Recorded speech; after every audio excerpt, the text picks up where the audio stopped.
varmaan se, että vaikka me sanotaan, tai silleen, että on meilläkin niitä ns. Omia huolia, mitä ei välttämättä tarvitse kertoa niin kuin kellekään. Et jotkut jutut pystyy itse pohtimaan ja olemaan.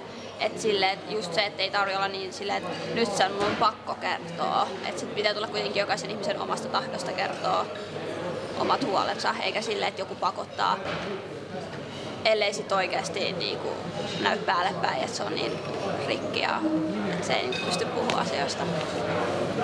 Mitä? Vähän kontekstia. Ja sitten mun mielestä semmonenkin, että et tavallaan ymmärtäisi sen, että meidän pitää saada kokea itse ne jotkut tavallaan semmoiset mokat ja semmoinen, että ei ole heti silleen, että älä tee noin, että toi ei ole, että tavallaan että antaa justiin kokea niitä jotain omia asioita itse ja sitten voi ehkä itse todeta sitä helpommin, että ehkä se, että ei ehkä kannattanut tai semmoinen, että antaa justiin tehdä niitä jotain omia virheitäkin. Silleen oppii oman kantaväen kautta. Niin. No kyllä tossa 15 ikävuoden jälkeen alkoholi tulee hyvin kuvioihin, niin kyllä niitten sen pitäisi tajuta. Se on hyvä juttu. Päihteet yleensäkin. Onks tää jotain kompakysymyksiä? Nää oli aika vaikeita kysymyksiä. vaikeita.